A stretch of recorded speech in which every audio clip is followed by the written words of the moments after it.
Quelle juridiction pour juger un ancien président de la République? C'est une question qui mérite d'être posée aujourd'hui concernant les cas de Joseph Kabila. Président honoraire, beaucoup pensent que la Cour constitutionnelle est compétente pour les juger. D'autres parieurs parlent de la Cour de cassation. Quelle est la vraie juridiction? Ce problème, certainement, là où la loi congolaise est restée silencieuse dans certains dossiers, que ce soit au niveau d'un ancien président de la République, mais aussi d'un ancien Premier ministre. Vous savez, aujourd'hui, avec cette affaire d'Augustin Matata Mponyo qui est poursuivi par la Cour constitutionnelle, lui qui a boudé, il a refusé d'assister dans ce truc-là, et donnant beaucoup de raisons que la Cour constitutionnelle devait d'abord commencer par une demande au niveau de l'Assemblée nationale pour lever ces immunités, ce qui a fait débat, même cette guéguerre entre les présidents de l'Assemblée nationale et celui de la Cour constitutionnelle. Et ce n'est pas le moment où le législateur congolais doit certainement essayer de bien faire les choses, question de donner des précisions en ce qui concerne les lois de notre pays, sinon de rester dans des débats comme ça. On va analyser cette guéguerre entre les correspondances du président de la Cour constitutionnelle et celle de l'Assemblée nationale, mais aussi sur les juridictions compétentes que Joseph Kabila aujourd'hui, comme sénateur à vie, comme ancien président de la République, peut être jugé. Alors, pour répondre à toutes ces questions, nous recevons pour vous Maître Cédric Ntumba. Il est juriste doctorant, mais aussi secrétaire du consommateur lésé, que vous connaissez bien. Maître Cédric, bonsoir et bienvenue. Bonsoir, monsieur Daniel Roland. Je vous remercie tant de votre invitation. Maître Cédric, il me fait encore réel plaisir de vous retrouver sur ce plateau. On a commencé cette séquence, je ne sais pas s'il faut l'appeler ainsi, cette émission concernant cette thématique qui fait débat depuis un moment. On a parlé des Matata, on a parlé des Kabila, mais il y a quand même les zones d'ombre qui restent. Il fallait qu'on puisse revenir aujourd'hui pour en parler avec vous, pour donner des précisions, des idées, certainement à ceux qui ne maîtrisent pas les juridismes, les droits, parce que c'est toujours compliqué aujourd'hui avec certaines réalités politiques où chacun arrive à interpréter les lois de sa manière sans pourtant avoir de l'expertise de l'interpréter. D'abord, votre analyse sur cette initiative du ministre de la Justice à travers l'auditeur certainement des FARDC qui est allé demander la levée d'immunité de l'ancien président Joseph Kabila, qui a fait débat au Sénat aujourd'hui. D'autres pensent que le Sénat ne peut pas les faire sans pourtant passer par les congrès, parce que c'est prévu. Le Sénat seul ne peut pas les faire. Ces débats qui est lié certainement, que vous avez suivi avant qu'on puisse analyser la compétence de chaque juridiction, que ce soit la Cour constitutionnelle ou encore la Cour de cassation, pour juger un ancien président, un président honoraire devenu sénateur à vie comme Joseph Kabila. Maître Cédric Ntumba. Merci beaucoup, monsieur Daniel Roland, pour la question.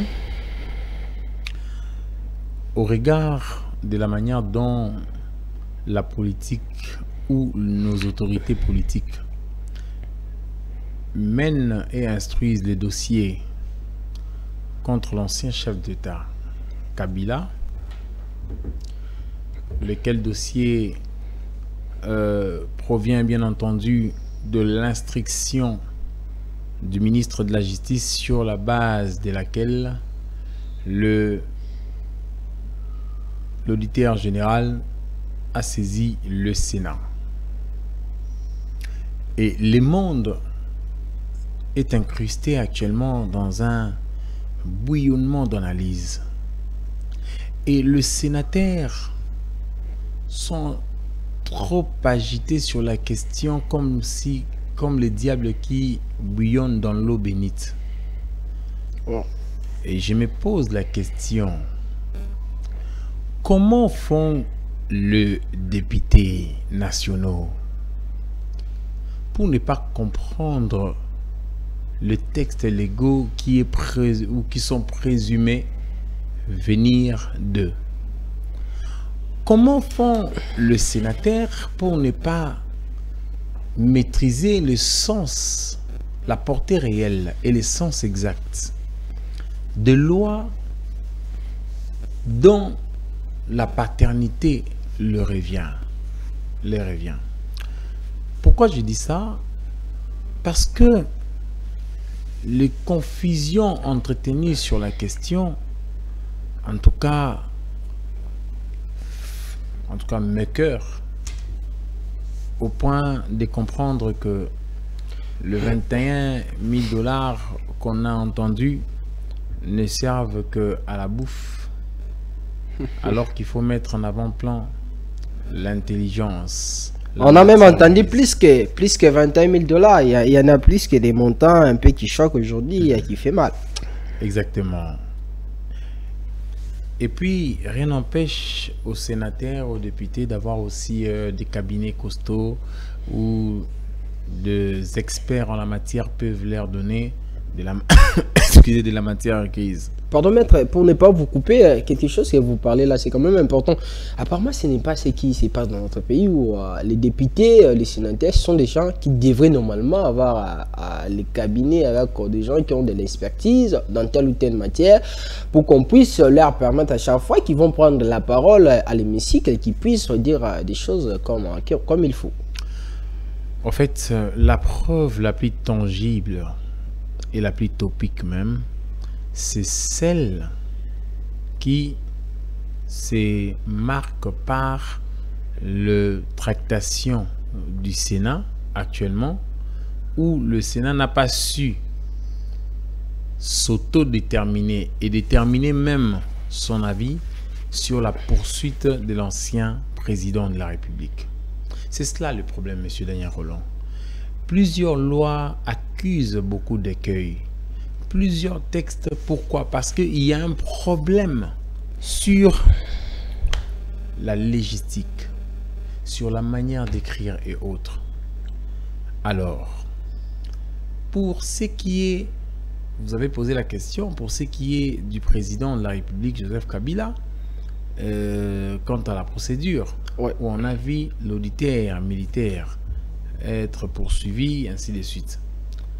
Non, poursuivre l'ancien président Joseph Kabila. Je crois que c'est ça. Ah oui, en demandant à la levée de son immunité au Sénat. D'abord, le cabinet du ministre Constant Moutamba, c'est un cabinet où je me demande, est-ce qu'il y a vraiment de bons juristes? Parce que j'entends que tel est Dirkab, il est professeur, tel est ceci, cela, mais il y a parfois des décisions qu'il prend par voie de communiqués, il y a parfois des instructions qu'il prend par voie de communiqués, et tout ça, ça taraude l'esprit des initiés en droit. Et donc, monsieur Daniel Rolland, j'aurais bien voulu que ma voix retentisse dans les oreilles de tous ceux qui, non seulement vont nous entendre, mais que cela puisse rapporter aussi aux députés, aux sénateurs, pour qu'ils comprennent mieux le contexte de la loi en examen pour la levée des immunités de Joseph Kabila. Premièrement, l'auditeur militaire n'est pas compétent pour saisir le Sénat à l'effet de lever ses immunités, les immunités de Kabila. Pourquoi? Parce que Kabila est un sénateur à vie. Sa fonction, sa qualité, c'est sénateur à vie. L'ancien président de la République, ce n'est pas en fait une qualité ou fonction sur base de laquelle on peut le poursuivre en justice. Je conclue pour dire, j'avance pour dire, l'ancien président de la République, c'est un statut qui fait en sorte que le président, l'ancien président Joseph Kabila, puisse bénéficier de droits et être soumis à des obligations ou de devoirs. Ça ne voudrait pas dire que de ces statuts-là, on doit déterminer la juridiction compétente. Non. Il y a le statut, on peut prévoir le statut, comme on dit par exemple, on te dit, tu as le statut d'ancien chef des corps de magistrats composant la Cour constitutionnelle. Tu as le statut d'ancien président, n'est-ce pas, du Conseil supérieur de la magistrature. C'est un statut. Il y a des devoirs et il y a aussi des droits. Mais voici là où se trouvent les problèmes. C'est que la loi de 2018, elle n'est pas attributive de compétences juridictionnelles. Le statut d'ancien président n'est pas un élément aussi qui détermine la compétence d'une juridiction. Pourquoi? Parce que la Constitution elle-même, lorsqu'elle a prévu le procédure de poursuite d'un président de la République, elle a prévu des procédures qui correspondaient bien entendu à l'exercice de sa fonction en tant que président de la République. Elle n'a pas prévu la procédure de poursuite qui viendrait après l'exercice de sa fonction. Ça voudrait dire, monsieur Daniel Rolland, que le silence du constituant ne peut pas être interprété en une dispense de poursuite. Maintenant que le sénateur puisse savoir ceci, d'une part, le fait pour lequel ils sont saisis par l'auditeur sont de faits dont Kabila est présomptueusement réputé avoir commis après son mandat. Et tous les sénateurs sont incrustés dans un mensonge collectif selon lequel, pour que Kabila soit poursuivi ou un ancien président, il faut que la levée des immunités puisse être faite par les congrès. J'ai dit un mensonge collectif justement parce que la loi qui organise les anciens chefs d'État et des corps constitués dispose que pour les actes posés en dehors de l'exercice de leurs fonctions, et tout le monde croit d'un premier regard de la lecture de l'article 8 de la loi de 2018, tout le monde croit que, comme on parle de ces fonctions, les fonctions là se rapportent bien évidemment aux fonctions à la qualité au statut d'ancien président de la République. Or, à lire cette loi, non seulement que cette loi n'a pas méconnu la qualité des sénateurs à vie qui enveloppe la personne, n'est-ce pas, de Kabila ou d'ancien président, mais aussi cette loi a aussi reconnu à l'ancien président les avantages tels que les immunités de poursuite. Et ces immunités de poursuite sont bel et bien ont un encadrement bien déterminé. Ça veut dire quoi? La loi dispense Joseph Kabila, bon, bref, parce que c'est dans le cas d'espèce, elle dispense l'ancien président de la République de toutes les poursuites pour les infractions commises pendant l'exercice et à l'occasion de l'exercice de leurs fonctions. La Constitution s'est tue quant à la procédure, mais cette loi est venue donner au moins une dispense.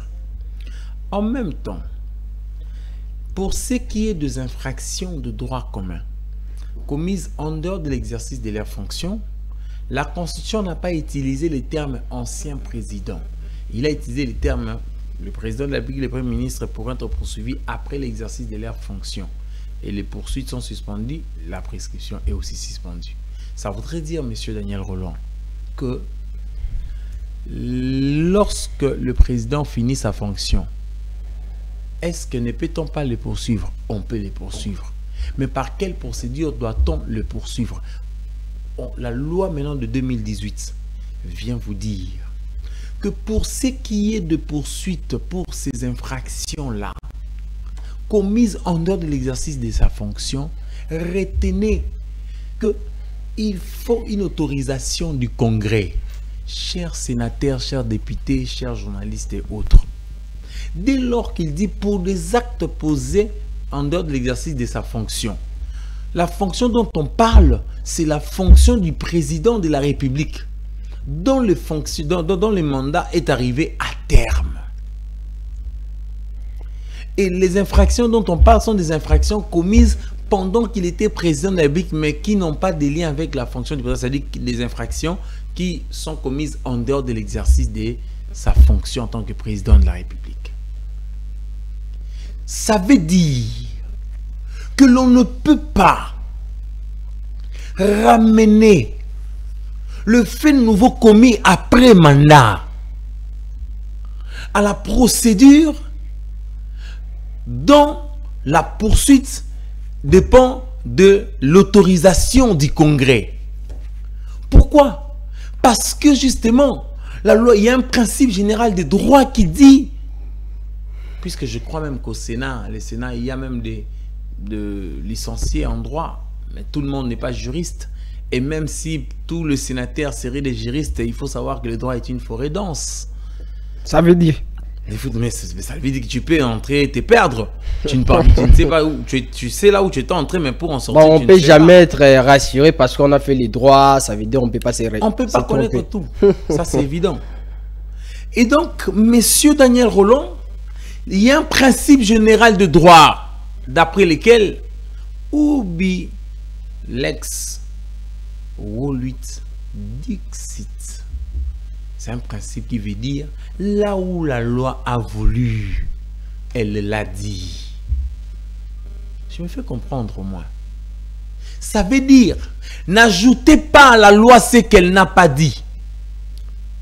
Ça veut dire, lorsque les termes sont très bien précis et les contextes les sont aussi, je veux te dire, donc vous ne pouvez pas prendre les éléments tiers pour le correspondre aux faits prévus. Monsieur Daniel Rolland, j'aimerais au fait que les gens comprennent qu'il y a des techniques d'interprétation d'une loi. Au-delà du fait de vous avoir dit que la loi de 2018 vient combler les écueils, les irrégularités, les écueils, le silence, les lacunes de notre conscience sur la poursuite d'un ancien président de la République, je vous ai aussi dit que ne ramenons pas la loi ce qu'elle n'a pas voulu qu'elle en soit, ce qu'elle n'a pas voulu emporter. Et il y a un principe général de droit qui dit ubi lex noluit taquit. Là où la loi n'a pas voulu dire un mot, elle s'est tue. S'il vous plaît, là où la loi n'a pas voulu dire un mot, elle s'est tue. Comment comprendre que vous nous ramenez, que vous rameniez à l'autorisation du Congrès, c'est à quoi l'autorisation ne peut pas être octroyée? Comment comprendre que l'on puisse chercher à ce que le Congrès puisse se prononcer sur une procédure dont la loi n'a pas assujetti le poursuite à l'autorisation préalable? Donc, j'aimerais vous dire, monsieur Daniel Rolland, que l'article 7 de la loi de 2018, c'est un article qui n'est venu que combler le vide de l'article 200, de l'article 164, lequel, 160 de la Constitution. Article 160 de la Constitution. 164 de la Constitution. Lequel, ayant donné la procédure de poursuite d'un président de la République, lequel poursuite devront bien entendu, c'est coïncider à l'exercice de sa fonction, s'étue, les constitutions s'étuent sur le poursuite éventuelle. Qui derrière cet article-là, qui dit ceci, maître, la Cour constitutionnelle et les juges pénals du président de la République et du Premier ministre pour des infractions politiques de haute trahison, d'outrage au Parlement, d'atteinte à l'honneur ou à la probité, ainsi que pour les délits d'initié et pour les autres infractions des droits communs commises dans l'exercice ou à l'occasion de l'exercice de leurs fonctions. Elle est également compétente pour juger leurs co-auteurs et complices. Exactement. Il est bien dit, elle est également compétente pour juger leurs co-auteurs et complices. C'est parce que le complice là dont on parle et leurs co-auteurs peuvent être militaires, peuvent être des civils, mais la Cour constitutionnelle demeure compétente. Mais quant à cet article que vous venez de lire, j'aimerais que les gens comprennent que cet article-là n'a pas fourni la procédure dont les poursuites peuvent être, n'est-ce pas, exercées après l'exercice de leur mandat. Il est resté muet. La Constitution est restée muette, très bien. Mais j'aimerais que les gens comprennent que à ce silence du Constituant, la loi de 2018 est venue combler ces mutismes en disant ceci. Comme le Constituant n'avait rien prévu, l'article 7 vient irresponsabiliser. Mais ça, c'est une loi quand même particulière. Comment une loi particulière peut venir combler les vides d'une loi générale qui est la Constitution? Elle comble le vide dans le sens où c'est que la Constitution, c'est à quoi le Constituant est resté muet. Il y a deux sortes de lois. La loi peut être organique, elle peut être aussi ordinaire. Mais il faut savoir que la Constitution est la loi mère. Elle peut prévoir certains détails et les textes légaux peuvent aussi, n'est-ce pas, reconduire ou bien prévoir le détail là de telle manière qu'elle ne soit pas contraire à la Constitution. Donc il n'est pas interdit à un texte inférieur qui est la loi de pouvoir aborder la question d'une autre manière, mais seulement que ça soit dans le contexte de ce que la Constitution dit. C'est pourquoi je vous ai dit, monsieur Daniel Roland, que le principe général des droits veut que là où le texte n'a pas dit un mot, il ne faut pas ajouter. Et donc, l'article 7 de la loi sur les anciens chefs de l'État 2018, cet article dit, c'est-à-dire cet article érige une irresponsabilité pénale, prévoit une irresponsabilité pénale. Pourquoi? Parce que de cette loi, on comprend que l'extinction de l'exercice de la fonction du président de la République vaut dispense de poursuite. Et la dispense de poursuite, M. Daniel Roland, est un frein à toute responsabilité pénale à venir. Ça, c'est de 1. De 2, je vous ai dit le principe de ubilex volut dixit. Ça veut dire, ce sont des principes ou des techniques d'interprétation de la norme de droit. Ça veut dire, M. Daniel Roland, là où la loi a voulu, elle l'a dit. Mais dès lors, s'il vous plaît, que la loi dit pour les actes posés en dehors de l'exercice de leurs fonctions, l'ancien président de la République sera poursuivi moyennant autorisation préalable du Congrès. S'il vous plaît, est-ce que peut-on ajouter dans ces dispositions-là les termes, les nouveaux actes après mandat? On ne peut pas. Pourquoi? Parce que le législateur ne l'ayant pas dit ainsi, ne l'ayant pas prévu expressement tel quel, on est limité de le faire.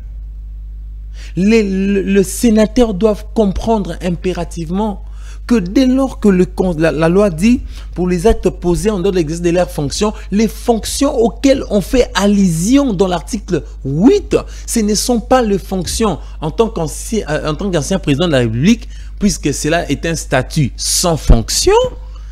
contrairement à la qualité des sénateurs à vie qui est une qualité avec fonction. Et la compétence d'une juridiction se détermine par la qualité de l'agent, M. Daniel Rolland, ainsi que par ses fonctions. C'est ainsi qu'il est prévu dans les textes légaux, le directeur est justiciable de la cour d'appel. C'est-à-dire, de la qualité, on détermine la compétence de la juridiction. Le ministre est justiciable de la cour de cassation. De la qualité du ministre, vous êtes justiciable de la cour de cassation. Est-ce que lorsque vous n'êtes plus ministre, on ne peut plus vous poursuivre? Non.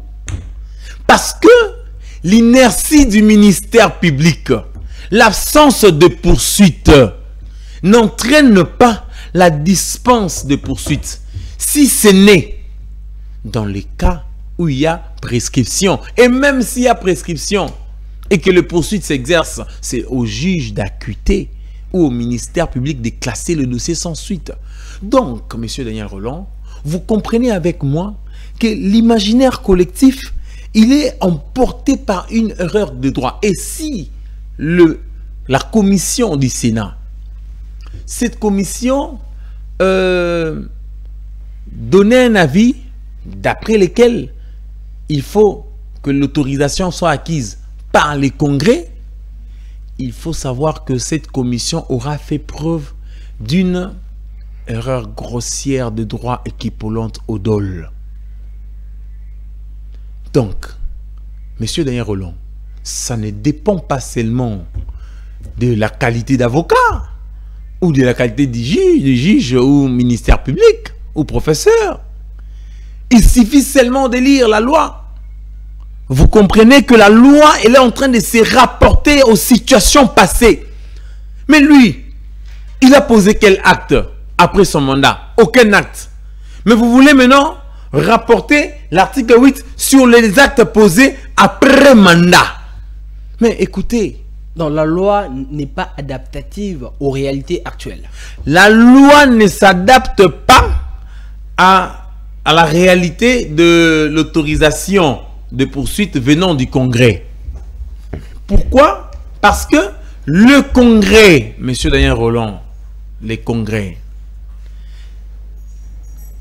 ne peut être saisi pour donner l'autorisation de poursuite que lorsqu'il s'agit des infractions commises en dehors de sa fonction. C'est pourquoi, par moment, lorsqu'il y a des commissions, des commissions PAJ, ce sont des commissions dans lesquelles nous devons trouver en principe que des juristes.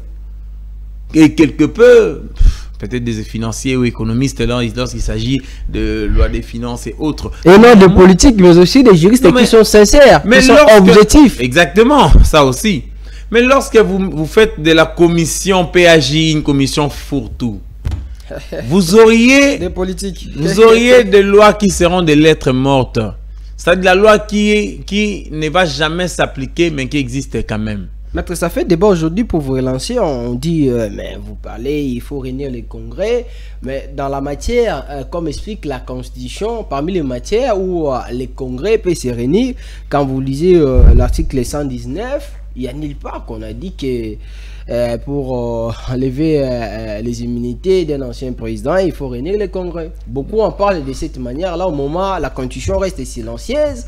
Ça veut dire qu'il n'y a aucune conditionnalité, aucune obligabilité que les congrès puissent se réunir. Donc le Sénat a l'amabilité en lui-même de se réunir pour lever les immunités d'un ancien président. Au fait, il faut savoir donner à la loi sa portée réelle, son sens exact.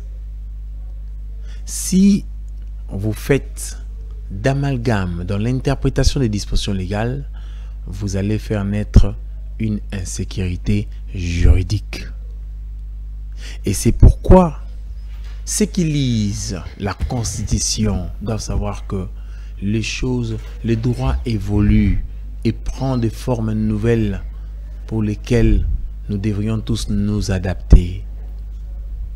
Dès lors que la Constitution, la loi de 2018 fait dépendre la poursuite d'un ancien sénateur, en fait la poursuite d'un sénateur à vie ou bien ancien président d'un ancien président de la République a une autorisation préalable du Congrès. Mais la loi nouvelle, elle est d'autant plus spéciale. On ne va pas réviser la Constitution pour dire que telle matière... Non, la Constitution n'a pas prévu les matières auxquelles le Congrès peut se réunir, de telle sorte que sans ces matières-là, aucune loi nouvelle ne peut venir en dire mot. Non, la Constitution est une loi mère. Et la loi, quand elle prévoit ainsi, elle n'enfreint pas non plus aux règles constitutionnelles. Donc, vous auriez compris, monsieur Daniel Rolland, que rapporter les faits nouveaux à la procédure de la saisine du Congrès, c'est commettre une erreur monumentale du droit. C'est commettre une erreur monumentale parce que le fait nouveau auquel les constitutions font allusion sont bien évidemment le fait, excusez-moi, le fait nouveau auquel, n'est-ce pas, le Sénat se trouve saisi, sont bien évidemment le fait qui se rapporte à l'après-mandat et non avant-mandat. Et l'article 8 a un tel contexte que le fait que pour lequel cet article subordonne la procédure à la saisine de à la saisine de la Cour du Congrès, c'est la procédure qui concerne les infractions commises en dehors de l'exercice de sa fonction. Et donc, là où la loi n'a pas dit, mais on ne peut pas ajouter. Et quand la ligne deuxième de l'article 8 parle de faits nouveaux, il parle de faits nouveaux par rapport à la procédure préjuridictionnelle, c'est-à-dire quand le parquet est saisi. Mais sur la question de compétence à laquelle vous êtes tant revenu sur, il faut savoir que la compétence est réglée de telle manière que le sénateur à vie a son juge naturel. La Cour constitutionnelle n'est pas le juge. Je dis bien la Cour constitutionnelle n'est pas le juge de l'ancien président de la République. Ah bon? Lorsque, oui, après mandat, il n'est pas un juge d'ancien président de la République. Pourquoi? Parce que la loi de 2018 a verrouillé la poursuite. Même pas verrouillé, elle a dispensé le président de la République de toutes les poursuites à venir sur, n'est-ce pas, les infractions commises à l'occasion et pendant l'exercice de leurs fonctions. Ça veut dire, ces deux sortes d'infractions-là sont celles dont la Cour constitutionnelle était compétente pendant l'exercice de la fonction. Et la loi est venue poser la règle de dispense des poursuites. Ça veut dire en réalité, monsieur Daniel Rolland, que quand un président de la République cesse d'exercer sa fonction, il n'y a qu'une seule possibilité ou deux possibilités pour sa poursuite. La première, quand on veut... la première, après l'exercice de votre fonction, si vous avez commis des infractions de droit commun en dehors de l'exercice de votre fonction, votre poursuite ne peut intervenir que sur autorisation du Congrès. La deuxième, c'est que si vous venez à commettre des infractions après votre mandat, cette loi de 2018 ne régit pas la responsabilité pénale, ni la procédure de cette responsabilité pour les infractions commises après mandat. Ça veut dire vos droits, votre statut d'ancien président demeure tel quel, mais on ne peut en aucune manière considérer que cette loi s'applique dans le cas dans les faits commis en dehors de votre fonction. Et donc, monsieur Daniel Rolland, la loi de 2018, elle ne s'applique pas dans les cas où Moutamba a saisi l'auditeur général. Maintenant, la juridiction compétente, c'est laquelle? Monsieur Daniel Rolland, la technique du raisonnement juridique fondé veut que lorsqu'une juridiction est compétente parce que est compétente pour juger le sénateur, par exemple, si cette juridiction-là est aussi compétente pour juger le sénateur quand il commet des infractions pendant l'état de siège, l'état des gens ou bien pendant l'état de guerre, cette juridiction sera aussi compétente pour juger les militaires. Je voudrais dire quoi par là? J'aimerais vraiment que vous me suiviez avec attention. Ah oui. En fait, aucune juridiction militaire n'est compétente pour juger le sénateur. Aucune. Parce que les sénateurs ont leur juridiction naturelle, qui est la Cour de cassation. Et le peut-être avis qui est rattaché au sénateur ne fait pas Kabila plus sénateur que les autres. Ne fait pas non plus Kabila justiciable d'une juridiction spéciale autre que celle qui pourrait juger le sénateur ou le député en Mais ça donne l'impression comme si ça fait de lui un sénateur spécial, parce qu'aujourd'hui, vous le savez, les absences de Kabila, il vient presque pas dans la normalité des choses. Quand vous avez déjà au Sénat 10 absences, on doit vous sanctionner, mais c'est pas le cas avec Kabila. Ça veut dire c'est un sénateur spécial par rapport aux autres.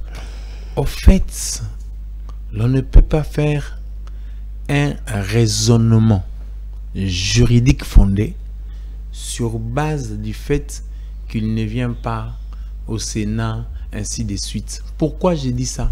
Parce que M. Daniel Roland, Kabila bénéficie de tous les droits que bénéficient les sénateurs. Mais Kabila, quand il bénéficie de ces droits-là, que bénéficient tous les sénateurs, c'est vrai que la Constitution de la République l'a coopté comme sénateur à vie. Mais il faut savoir que l'épithète vie veut seulement que l'on ne puisse pas les déchoir de sa qualité de sénateur. Contrairement à un sénateur ordinaire qui peut se voir être déchu de sa qualité de sénateur, la Constitution n'ayant pas prévu la probabilité d'extinction de la fonction de sénateur à vie, si ce n'est que par le cause ordinaire d'extinction d'une fonction, en l'occurrence le décès, qui peut mettre fin à la vie, n'est-ce pas, au bénéfice ou au caractère viager, bien entendu, de la fonction de sénateur à vie. Donc, vous comprenez, monsieur Daniel Roland, qu'il c'est pas parce qu'il ne vient pas au Sénat, ce qui relève bien entendu du droit disciplinaire du Sénat, vous ne pouvez pas, mais quand vous les soumettez à venir à tout moment au Sénat, ça veut dire d'après vous que vous pouvez arriver à les sanctionner. Non, vous ne les sanctionnerez pas parce que les constitutions ne l'a pas dit. Il lui a confié sa qualité de sénateur à vie. Il n'a pas donné les modalités d'extinction de cette qualité. Ça veut dire que même lorsque le juge viendrait à les sanctionner pénalement, le juge n'aura pas à les déchoir de la qualité de sénateur à vie. Même lorsqu'il viendrait à faire la prison, l'emprisonnement n'aura pas d'impact négatif sur sa qualité de sénateur à vie. Parce que la Constitution, bien entendu, la Constitution est une loi, en tout cas fondamentale, mais qui est venue, bien entendu, après le Code pénal de 1940, après les lois de 1959. Donc, vous auriez compris, monsieur Daniel Roland, que Kabila, en tant que sénateur à vie, il est justiciable de la Cour de cassation. Et la seule qualité qui est déterminative de la compétence d'une juridiction, c'est celle de sénateur à vie, à laquelle qualité sont rattachés de droits, n'est-ce pas, et des obligations, mais néanmoins, les statuts d'ancien président de la République n'entraînent pas d'amalgame sur la procédure de poursuite, monsieur Daniel Rolland. Le législateur n'est pas fou. Il est tellement intelligent et sage qu'il avait déjà compris que l'ancien président de la République est une qualité qui coïncide avec celle de sénateur à vie. Et que l'ancien président de la République ne peut pas donner lieu à la création d'une juridiction spéciale, encore moins à l'attribution d'une compétence spéciale à une telle ou telle autre juridiction, justement parce que ça aurait créé des l'imbroglio entre la juridiction à laquelle on confie la compétence et celle qui est compétente pour le juger en tant que sénateur à vie. C'est ainsi que la loi de 2018 n'est pas attributive des compétences juridictionnelles. C'est ainsi aussi que la loi, n'est-ce pas, sur la Cour constitutionnelle renvoie la question des infractions de droit commun commises en dehors de l'exercice de la fonction du président de la République aux juridictions de droit commun. Et dans le cas d'espèce, au regard, je vous me fais bien comprendre, je vous ai dit que la loi organisant la Cour constitutionnelle, M. Daniel Rolland, son article 108, renvoie la question de l'article 167 de la Constitution sur les infractions de droit commun commises en dehors de l'exercice de la fonction du président de la République. Renvoie la question à qui? Aux juridictions de droit commun. Mais quand on renvoie aux juridictions de droit commun, M. Daniel Rolland, la compétence de cette juridiction de droit commun doit se déterminer par quoi? Pour le Premier ministre, il faut voir sa qualité actuelle. Pour le président de la République, il faut voir si l'infraction a été commise, n'est-ce pas? Il faut voir sa qualité, c'est-à-dire quand il est sénateur à vie, on le juge devant la Cour de cassation. Je crois à suffisance de conviction, M. Daniel Rolland, que M. Kabila est justiciable de la Cour de cassation et que Constant Moutamba devrait saisir le procureur général près la Cour de cassation, parce que ce n'est pas parce que les infractions sont prévues par les codes pénals militaires et qu'elles sont commises par des civils que l'on doit aussi prétendre que ces infractions-là sont exclusivement jugées ou doivent être exclusivement jugées que par les juridictions militaires. Non! Parce que même les juridictions militaires et leurs animateurs savent que l'infraction militaire peut être jugée, n'est-ce pas, par des juridictions aussi bien civiles que militaires. D'ailleurs, la loi reconnaît que lorsque l'infraction est commise entre le civil et les militaires, la juridiction compétente, c'est la juridiction, M. Daniel Rolland, civile ou ordinaire. Je me fais comprendre. C'est la juridiction ordinaire qui est compétente. Donc, la juridiction civile. Mais, lorsque les infractions sont commises en temps de guerre ou dans la zone opérationnelle, les infractions commises entre le militaire et le civil sont jugées par des juridictions militaires. Quelqu'un qui a un raisonnement raccourci aura le risque de dire que, écoutez, par conséquent, les infractions commises par Nanga sont commises en temps de guerre, c'est-à-dire pendant l'état de siège d'urgence, on était en temps de guerre, ainsi de suite, même si ce n'était pas la guerre déclarée, mais une guerre de fait, c'est normal, ainsi de suite. Ce raisonnement est biaisé parce que lorsque la loi de 2017 qui révise le code judiciaire militaire en ses articles 115 et 119 recommande à ce que le justiciable civil et militaire soient jugés devant les juridictions ordinaires, c'est dans le contexte de civils et militaires comme personnes ordinaires. Ce n'est pas dans le contexte d'un civil qui bénéficie d'une juridiction spécialisée. C'est-à-dire, la Cour de cassation est une juridiction de droit commun, c'est une juridiction ordinaire, mais la Cour de cassation est le juge naturel de monsieur le président Nabi Kabila. C'est-à-dire le juge que la loi lui a donné. C'est la Cour de cassation.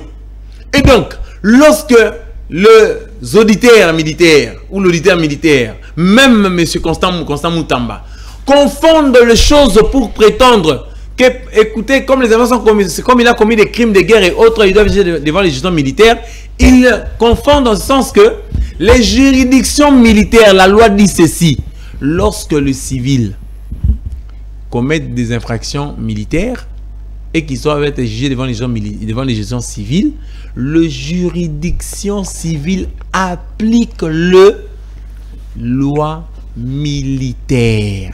Monsieur Daniel Roland, ça veut dire quoi? Ça veut dire que même lorsque Kabila individuellement commet une infraction à caractère militaire, même au moyen d'armes de guerre, étant donné que Kabila bénéficie d'un juge naturel, d'un juge spécial, n'est-ce pas? On ne peut pas le voir être jugé par une autre juridiction, monsieur Daniel Roland. Et les caractères militaires des infractions prétendument commises, bon, en fait, commis dans son chef, hein, prétendument commises, le caractère militaire, même le crime de guerre et autres, il y a la loi du 31 décembre 2015 portant mise en œuvre du statut de Rome, bien entendu, qui modifie les codes pénals militaires et les codes pénals ordinaires. Monsieur Daniel Roland, cette loi du 31 décembre 2015, elle est appliquée autant par des juridictions ordinaires que par des juridictions civiles. Elle prévoit aussi elle prévoit aussi le crime de guerre, les crimes contre l'humanité et autres. Donc ça voudrait dire, monsieur Daniel Roland, que ce n'est pas parce que l'on poursuit Kabila de crimes de guerre et de crimes contre l'humanité, voire d'autres infractions, tentative de mouvements insurrectionnels, tout ça, qu'il est impérativement jugé devant les juridictions militaires. Non! Même le premier président de la Cour de cassation le sait autant que moi, en sa qualité de professeur, que le juge militaire ne juge que le militaire et les assimilés. Il ne juge le civil que dans le cas où il commet des infractions militaires et puis au moyen d'armes et de guerre. Mais encore faudrait-il savoir que les infractions militaires, M. Roland, ne peuvent être jugées aussi, en fait, peuvent aussi être jugées par des juridictions civiles.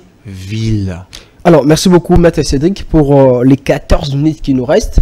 On va essayer quand même de parler parce qu'il y a des confusions partout concernant l'affaire de Kabila, concernant l'affaire de Matata Ponyo. Ce sont des thématiques qui compliquent où certainement la loi congolaise reste silencieuse. De la même façon, aujourd'hui, les gens font des débats sur les juridictions compétentes pour juger un ancien président. Ils les font aussi pour un ancien premier ministre. On a parlé de ces dossiers de Matata jusqu'à ce qu'il a refusé de ne plus continuer à participer dans des audiences, tout ça, parce que lui, il a jugé. On pouvait d'abord commencer par lever ses immunités.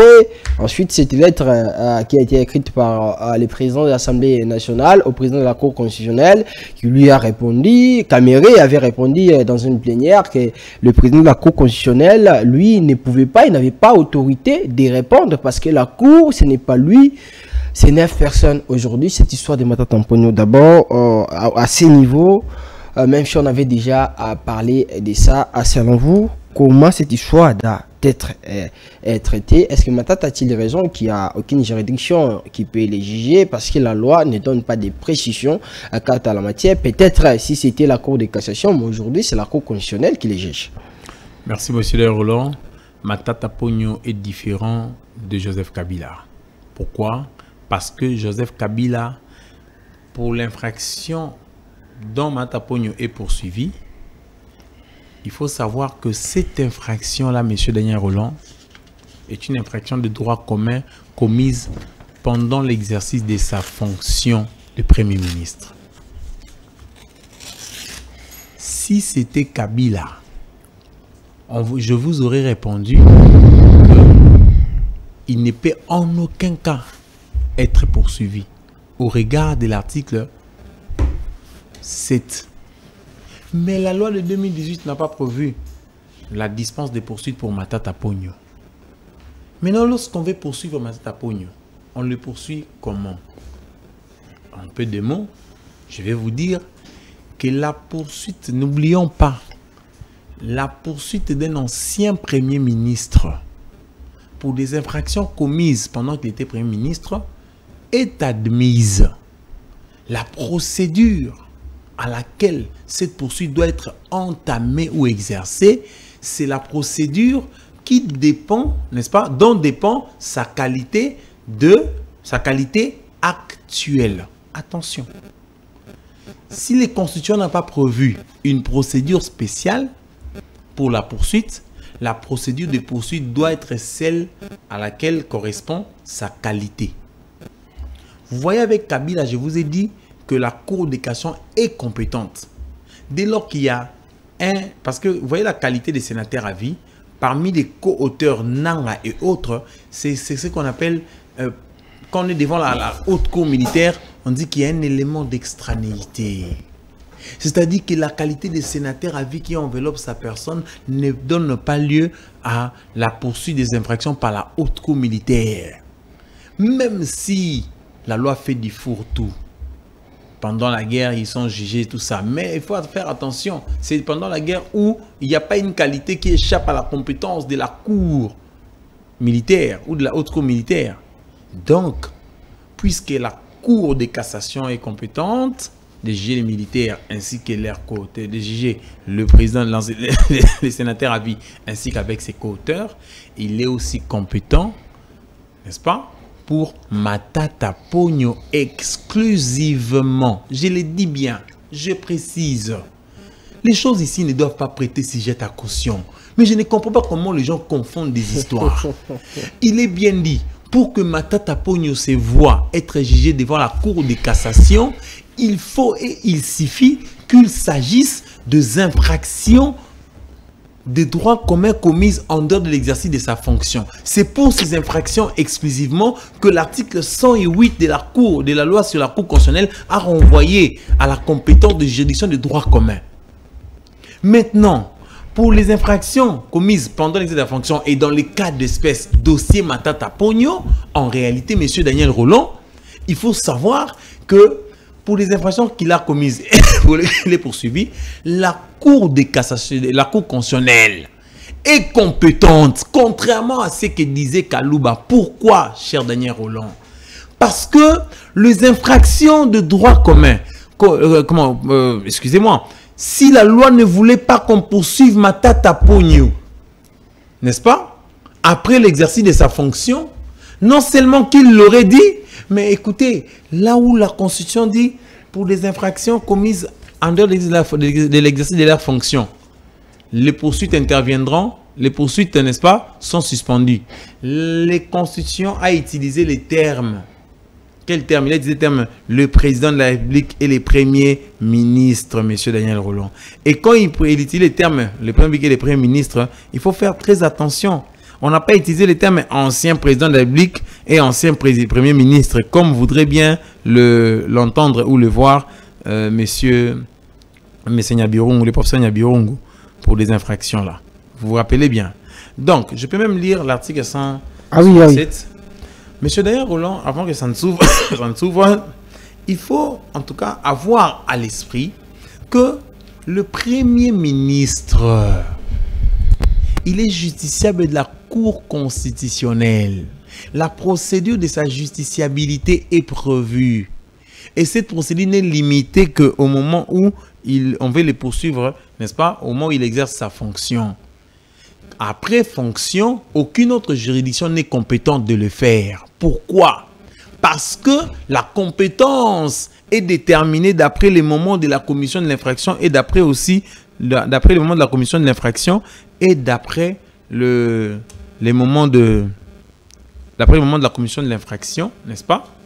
Et d'après la nature de l'infraction. Elle n'est pas d'attribution. La compétence dans ce cas. La compétence dans ce cas, elle est d'attribution parce que la loi a déjà dit que la Cour constitutionnelle est compétente pour juger les présidents, les premiers ministres pour les infractions commises pendant l'exercice de leurs fonctions et à l'occasion de l'exercice de leurs fonctions. Donc, vous comprenez facilement que l'article, je peux même lire ça, excusez-moi, je l'ai trouvé. Ouais. L'article 170 dit ceci, pour les infractions de droit commun commises en cas de pour les infractions commises en dehors de l'exercice de leurs fonctions, les poursuites contre, on n'a pas dit l'ancien président ou l'ancien président, on a dit les poursuites contre le président et les premiers ministres.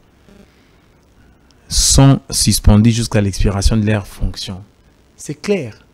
Ici, quand le Constitution suspend cette procédure, n'est-ce pas? Vous n'allez pas chercher un Premier ministre dans la salle en exercice. Vous n'allez pas non plus dire « je ne vois pas un Premier ministre ici ». Parce que là, quand il a suspendu les procédures, il sait que lorsque vous entamerez ces procédures après fonction, vous les entamerez contre un ancien Premier ministre. Il ne vous a pas non plus ici donné la procédure des poursuites d'ancien Premier ministre parce qu'il sait que lorsque le Premier ministre quitte la fonction du Premier ministre, il est revêtu, il n'est pas revêtu d'une qualité spéciale.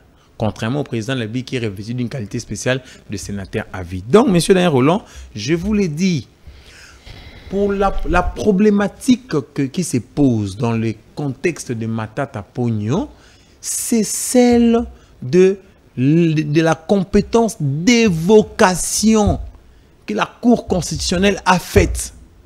En principe, la Cour constitutionnelle elle est compétente, oui, mais elle ne peut pas évoquer parce que le pouvoir d'évocation n'est pas prévu par le mécanisme d'interprétation de la Constitution au travers de la loi de 2013 sur l'organisation et le fonctionnement de la Cour constitutionnelle. Le pouvoir d'évocation n'est pas prévu. Le code de procédure pénale prévoit l'évocation qu'en cas d'appel. C'est-à-dire lorsqu'une juridiction est en train de statuer sur le fond d'une décision, en réformation d'une décision et qu'elle voit qu'elle veut réformer pour une cause tout autre que l'incompétence et la saisine irrégulière, elle peut se ressaisir soi-même sur la question.